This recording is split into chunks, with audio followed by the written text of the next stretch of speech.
बुद्ध के संग सबके लिए खुले रहते थे। सब उनके शिष्य बनना चाहते थे। कुछ लोग को तो बुद्ध सीधे अपने संघ में शामिल कर लेते थे, तो कुछ को कहते, तुम एक दिन और एक रात के लिए शमशान में जाकर रहो। इसी प्रकार एक व्यक्ति बुद्ध के पास आया और कहा, मुझे आप अपना शिष्य बनाए। बुद्ध ने उस व्यक्ति से कहा, तुम्हें मेरा शिष्य बनने के लिए एक दिन पूरा शमशान में बिताना होगा और तुम वहाँ जो कुछ भी सीखोगे मुझे आकर बताना। उसके बाद ही तुम संघ में शामिल हो पाओगे। तो व्यक्ति ये सुन घबरा गया। उसने बुद्ध से कहा, दिन में तो ठीक है, लेकिन रात में शमशान में रहना खतरनाक है। बुद्ध ने कहा, कैसा खतरा? व्यक्ति ने कहा, भूत प्रेत होंगे, वो मुझे पकड़ लेंगे। बुद्ध ने कहा, क्या तुमने भूत प्रेत देखे हैं? व्यक्ति ने कहा, नहीं, पर मैंने सुना है और कुछ लोगों को देखा है जिसमें भूत आ जाते हैं। वो अजीब अजीब हरकतें करते हैं। तब बुद्ध ने कहा, तो तुम्हारे पास ये सुनहरा अवसर है ये जानने का कि भूत प्रेत होते हैं या नहीं। तुम वहाँ एक रात गुजारो और फिर विश्लेषण करके बताना कि भूत प्रेत होते हैं या नहीं। और अगर तुम्हें वो मिल गए तो तुम उनका विश्लेषण करना कि वो कैसे होते हैं, और अगर नहीं मिले तो तुम ये भी जान पाओगे कि वो नहीं होते। तुम घबराना मत, वहाँ जो घटना होगी तुम मुझे उसे आकर बताना। व्यक्ति ने कहा, ठीक है गुरुदेव, अगर आप कहते हैं तो एक पूरा दिन और एक रात में शमशान में गुजार लूंगा। बुद्ध ने कहा, ठीक है, अभी तुम आश्रम में आराम करो और कल सुबह ही शमशान के लिए निकल जाना। बुद्ध ने अपने 4 शिष्यों को कहा कि यह व्यक्ति शमशान जाएगा, तुम उसके पीछे जाना और उस पर नजर रखना, उसका ध्यान रखना, पर याद रहे उसे ये बात पता न चले कि तुम उनके पीछे गए हो। अगले दिन वो व्यक्ति बुद्ध के पास गया और बोला, जैसा आपने कहा था मैं शमशान के लिए निकल रहा हूँ। बुद्ध ने उस व्यक्ति से कहा, ठीक है, अब तुम जा सकते हो। वो व्यक्ति शमशान गया। अगले दिन वो व्यक्ति बुद्ध के पास आया। बुद्ध उसे देखकर मुस्कुराए और बोले कि तुमने एक पूरा दिन वहां गुजारा, तुमने क्या देखा और क्या सीखा? व्यक्ति ने कहा, मैं वहां सुबह सुबह गया। कुछ देर बाद मैंने देखा कि कुछ लोग एक अर्थी लेकर आ रहे हैं। कुछ लोग सामान्य थे, कुछ लोग बेहद खुश थे। वो कह रहे थे कि उस व्यक्ति ने अच्छे कर्म किए हैं, ये बहुत किस्मत वाला है। उस बुजुर्ग के बेटे ने अपने पिता की चिता को अग्नि दी। वो कुछ देर बाद वहाँ खड़ा रहा।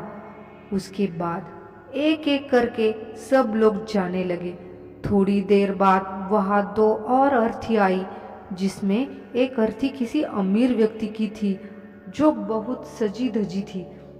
उसमें बहुत सारे लोग थे, जबकि दूसरी किसी गरीब व्यक्ति की थी जो बेहद साधारण थी। उसमें कुछ ही लोग थे।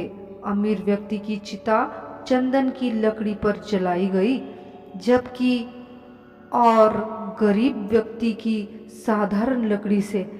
पहले अमीर व्यक्ति की चिता को जलाया गया क्योंकि वो अमीर था, जबकि बाद में गरीब व्यक्ति की। थोड़ी देर बाद दोनों व्यक्ति की चिता को जला दिया गया।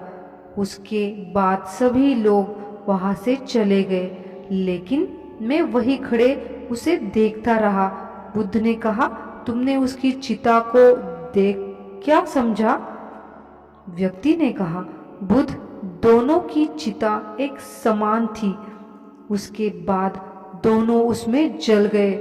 अंतिम में जो बचा वो भी एक जैसा ही था, उसमें कुछ अलग नहीं था। हे बुद्ध, इसके बाद वहाँ एक स्त्री की अर्थी आई। उस स्त्री का पति बेहद दुखी था और वहां आए सभी लोग भी काफी दुखी थे। वो सभी उसके पति को सांत्वना दे रहे थे। हे बुद्ध, उसमें मैंने देखा कि बहुत लोग काफी ज्ञानी थे। वो ज्ञान की बातें कर रहे थे। वो सब महाज्ञानी कह रहे थे कि यहाँ तो एक दिन सबको जाना ही है। जीवन में हमें ज्ञानता और परोपकार से जीना चाहिए। किसी को कभी भी कष्ट नहीं देना चाहिए। धन के पीछे हमेशा भागकर कुछ नहीं होता है। अंतिम में हम सबको एक दिन शमशान में ही जाना होता है। उसके बाद वहाँ कोई नहीं आया और मैं पूरी रात वहीं पर रहा और अगली सुबह आपके पास आ गया। बुद्ध ने पूछा, क्या तुम्हें वहाँ कोई भूत प्रेत दिखा? व्यक्ति ने कहा, नहीं, मुझे वहाँ कोई भूत प्रेत नहीं दिखा। पूरी रात में अपने आप से डरता रहा, पत्तों से डरता रहा, जानवरों की आवाज़ों से डरता रहा, लेकिन पूरी रात में मुझे कोई भी भूत प्रेत नजर नहीं आए। बुद्ध ने उस व्यक्ति से कहा, ठीक है, अब तुम जाओ और आश्रम में आराम करो। कल फिर एक दिन और रात के लिए तुम्हें शमशान में जाना होगा।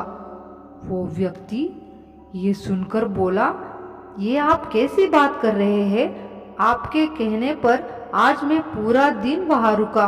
वो समय मैंने कैसे काटा है मैं ही जानता हूँ। अब मैं दोबारा वहां नहीं जाऊंगा। बुद्ध ने कहा, देखो, जो खास चीज तुम्हें वहां जाकर मिलनी है वो तुम्हें अभी तक नहीं मिली है। तुम एक दिन और वहां रुक जाओ, तुम्हें वो अवश्य मिल जाएगी। वो व्यक्ति कहता है, ठीक है, मैं आपके कहने से एक बार और चला जाता हूँ। ये कह के वो व्यक्ति आश्रम में जाके आराम करने लगा। अगले दिन वो व्यक्ति फिर बुद्ध का आशीर्वाद लेकर शमशान के लिए चला गया। एक पूरा दिन शमशान में बिताकर वो अगले दिन फिर बुद्ध के पास आया। बुद्ध ने पूछा, तो तुम्हें वो चीज मिली? व्यक्ति ने कहा, मुझे वो मिला। बुद्ध ने पूछा, तो वो तुम्हें क्या मिला? व्यक्ति ने कहा, मैंने देखा कि कुछ लोग शाम को मुझे अर्थी पर लेकर आ रहे थे।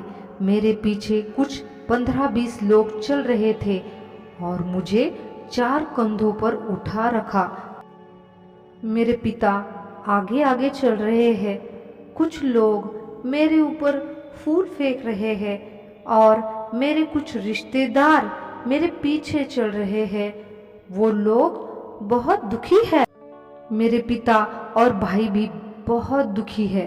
कुछ उन्हीं में से दुखी होने का नाटक कर रहे हैं तो कुछ लोग मेरे पिता को सांत्वना दे रहे हैं। वही दूर खड़ा मेरा भाई बहुत दुखी है। कुछ लोग उसे सांत्वना देकर बोल रहे हैं कि तुम ही अब सबके इकलौते वारिस हो। तो कुछ लोग कह रहे थे, ये गलत हुआ।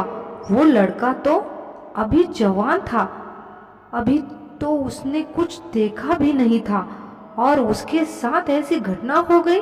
तभी मुझे अर्थी पर लिटा दिया गया और सारा क्रियाकर्म किया जाने लगा। मैं ये सब अर्थी पर लेटे देख रहा था। मैंने उस अर्थी से उठना चाहा, लेकिन मैं उठ नहीं सका। मैं सांस लेना चाहता था, लेकिन सांस नहीं ले पा रहा था क्योंकि मेरे सांस नहीं थी। मैं अपनों को गले लगाना चाहता था, लेकिन मैं उठ नहीं सकता था।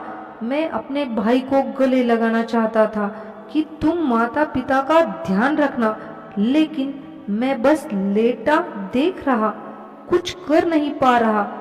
उसके बाद मेरी चिता पर लकड़ियां सजाई जा रही थी। मेरा मुंह भी ढका गया। मुझे अब उस चादर के पार कुछ नहीं दिखाई दे रहा था। फिर उसके बाद मुझे गर्मी महसूस होने लगी। फिर मैंने देखा कि मुझे जलाया जा रहा है। मेरी हड्डियां, खाल सब जलने लगा था। अग्नि और ज्यादा बढ़ गई थी। मैं वहां से उठना चाहता था। मेरा दम घुट रहा था। मैं सांस लेना चाहता था, लेकिन मैं ऐसा कुछ नहीं कर पा रहा था। मैं उस अग्नि में पूरी तरह खो गया। मैं पूरी रात खुद को ऐसा ही चलते देखता रहा। मैंने देखा कि अंतिम रूप से मेरे पास केवल मेरी राख ही बची हुई थी। उस पूरी रात न तो मैं डरा, ना ही मुझे डर का एहसास हुआ। पता नहीं कहाँ मैं पूरी रात खोया हुआ था। सुबह होते ही मैं आपके पास आ गया। बुद्ध मुस्कुराए और बोले कि तुम अब संघ में शामिल हो सकते हो, और वास्तव में ध्यान और ज्ञान होने के लिए ध्यान का बीज अंदर होना जरूरी है। वो बीज तुम्हें वहां कल रात मिला, जब तुमने जाना कि वहां सब कुछ नश्वर है। इस दुनिया में सभी व्यक्ति शमशान में जाने के बाद ये तो देख लेते हैं सभी को वहां जाना है, लेकिन जैसे ही वहां से बाहर निकलते हैं वो सब भूल जाते हैं और फिर अपनी जिंदगी वैसे ही जीते हैं, वैसे ही कर्म करते हैं, वैसे ही अधर्म करते हैं, वैसे ही लालच करते हैं और वैसे ही क्रूरता दिखाते हैं। और शमशान में जाते ही सब धार्मिक हो जाते हैं। पहली बार जब तुम शमशान में गए तो तुम भी ज्ञानी व्यक्तियों की तरह, जैसे कि वहाँ सभी महाज्ञानी व्यक्ति आते हैं, और जैसे ही तुम दोबारा वहाँ गए और आज वापिस आए तो तुम्हारे अंदर भी ज्ञान का बीज उत्पन्न हो गया है। हम तब तक जीवन को नहीं समझते जब तक मृत्यु को नहीं जानते।